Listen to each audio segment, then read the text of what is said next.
အားလုံးပဲမင်္ဂလာပါဒီနေ့မှာတော့ JavaScript ကိုအဓိကထားပြီးတော့ရှင်းပြပေးသွားမှာပဲဖြစ်ပါတယ်ကျမတို့အရှိဗီဒီယိုတွေမှာဆိုရင် HTML နဲ့ပတ်သက်ပြီးတော့ရှင်းပြတာကပြီးသလောက်ဖြစ်သွားခဲ့ပြီဒါကြောင့်မို့လို့ဒီနေ့ကနေစပြီးတော့ JavaScript ကိုပဲတည်တံ့ focus ထားပြီးတော့ရှင်းပြပေးသွားမှာပဲဖြစ်ပါတယ်ဒီ JavaScript ကလည်း programming language တစ်ခုပဲဖြစ်ပါတယ်ကျမတို့ JavaScript code တွေကိုရေးတဲ့အခါမှာဆိုလို့ရှိရင်ဒီ script ဆိုတဲ့ tag လေးထဲမှာထည့်ပြီးတော့ရေးကြတယ်ဒီ script ဆိုတဲ့ tag ကိုကြတော့ကျမတို့ကဒီ hash tag ထဲမှာပဲဖြစ်ဖြစ်ဒီ body ဆိုတဲ့ tag ထဲမှာပဲဖြစ်ဖြစ်ထည့်ပြီးတော့ရေးနိုင်ပါတယ် script function တွေကိုဒါသုံးကျင်တယ်ရေးကျင်တယ်ဆိုတဲ့အခါမှာဆိုလို့ရှိရင်တော့ကျမတို့အဓိကအားဖြင့်ဆိုတော့ hash tag ထဲမှာပဲသုံးပြီးတော့ hash tag ထဲမှာပဲထည့်ပြီးတော့ရေးတာများတယ်ပြောချင်တာကဒီ JavaScript function ကို script ဆိုတဲ့ tag ထဲမှာထည့်မယ်ပြီးရင်ဒီ script ဆိုတဲ့ tag ကိုဒီ hash tag ထဲမှာထည့်မယ်ဒီနံပါတ်5ကိုမရှင်းပြခင်မှာပထမအဆုံးဒီ variable လေးနဲ့ပတ်သက်တာကိုအရင်ရှင်းပြခြင်းနဲ့ဒါကတော့ JavaScript က statement နေမှာဆိုလို့ရှိရင်အမတို့က variable ကြီးညာတာပေါ့နော်အဲ့လိုမျိုးကြီးညာတဲ့အခါမှာဆိုလို့ရှိရင်၄မျိုးကြီးညာလို့ရတယ်တုံးပြီးတော့နံပါတ်1အနေနဲ့ကကြတော့ LED lab ဆိုတာကိုထားပြီးတော့ကြီးညာတာဥပမာဒီဘက်မှာဆိုလို့ရှိရင်အမ function လေးတစ်ခုရေးပေးထားတယ်ဒါကတော့ JavaScript function ပေါ့ JavaScript မှာ function ကိုရေးမယ်ဆိုလို့ရှိရင် function ဆိုတဲ့ keyword ကိုသုံးတယ်ဒီ my function ဆိုတာကတော့ function ရဲ့ name ဒါကတော့ကိုကြိုက်တဲ့နာမည်ကိုပေးလို့ရတယ်ကိုနှစ်သက်တဲ့ဒီကိုရဲ့ project မှာနားလဲနိုင်မဲ့ပေါ့နော်နာမည်ကိုထားတာတော့ပို့ပြီးတော့ကောင်းတယ်ဒါဆိုလို့ရှိရင်ဒီ a တို့ v တို့ဆိုတာကတော့ဒါကတော့ဒီ variable ကြီးညာတာလို့ခေါ်တယ်ဒါဆိုလို့ရှိရင်ဒီမှာဆိုလို့ရှိရင်တော့ LED lab ကိုသုံးပြီးတော့ variable a နဲ့ b နဲ့ကြီးညာထားတာဒီလိုမျိုးကြီးညာလို့ရတယ်နောက်တစ်ခုကကြတော့နံပါတ်1အနေနဲ့ကကြတော့ var နဲ့သုံးလို့ရတယ်ဒီအရင်တုန်းကတော့ဒီ LED lab ကတော့ဒီနောက်ပိုင်း browser တွေမှာဆိုလို့ရှိရင်ဒီ LED lab ကနောက်ပိုင်းမှာထည့်တာဆိုတော့နောက်ထပ် browser အရင်ကြီးဟောင်းနေတဲ့ အိုးဖြစ်နေတဲ့ browser တွေမှာဆိုလို့ရှိရင်တော့ LED lab ကိုသူတို့ကတိမှာမဟုတ်ဘူးအဲ့မှာဆိုတော့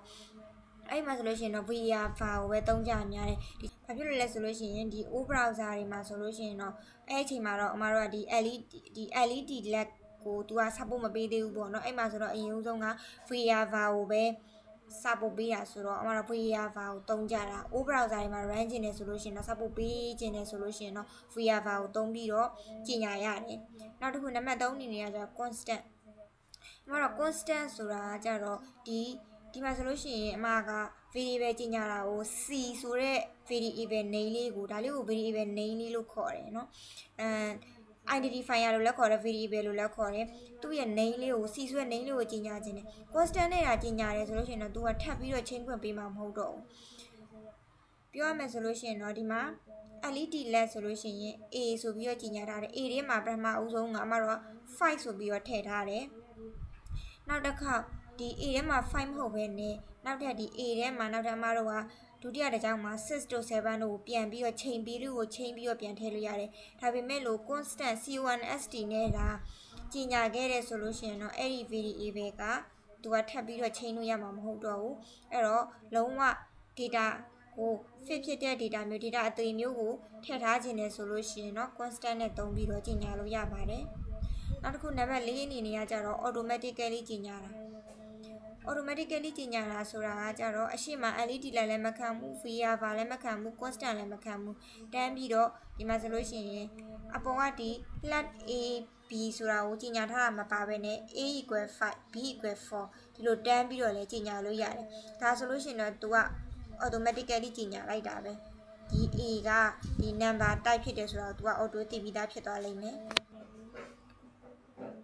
အဲ့တော့ဒါက variable name ကိုကြီးညာတာပဲဖြစ်တယ်အဲ့တော့ဒီမှာနံပါတ်5ကိုပြန်သွားကြည့်ရအောင်ဒီမှာဆိုရင် variable တွေက must begin with letter တဲ့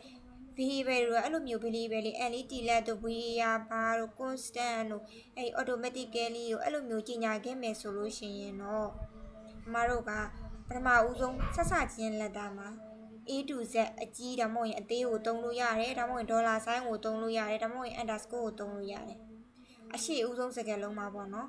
ဒုတိယစကားလုံးကိုတော့ကြိုက်တာသုံးလို့ရတယ်ဒါပေမဲ့အရှိဦးဆုံးစကားလုံးမှာခဏန်းနေထည့်လို့မရဘူးမှာ1 2 3နံပါတ်တွေထည့်လို့မရဘူးဒီ letter တွေဒီဒေါ်လာဆိုင်းတွေ underscore တွေပဲ ထည့်ပြီးတော့ကြီးညာပေးရတယ်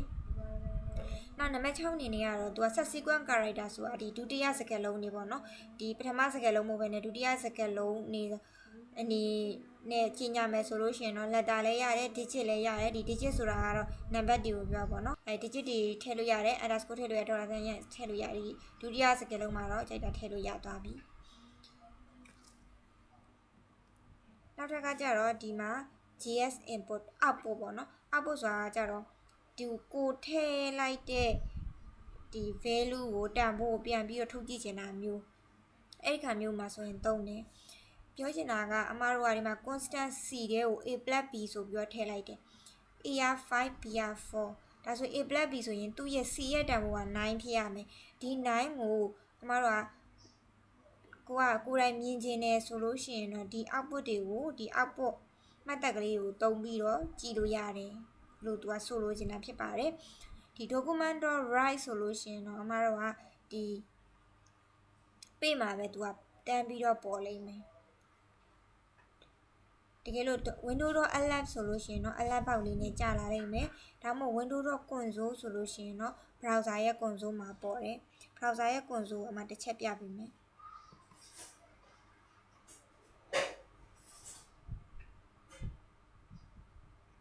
browser ရဲ့ console ဆိုတာက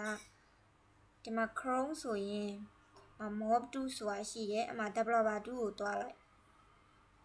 developer 2မှာဆိုလို့ရှိရင်ဒီမှာ console ဆိုတာရှိတယ်ဒီ console ကနေပြီးတော့ကြည့်လို့ရတယ်အမတို့ရဲ့တန်ဖိုးကိုအဲ့ developer 2ကိုကြည့်လို့ရမှာပဲဖြစ်ပါတယ်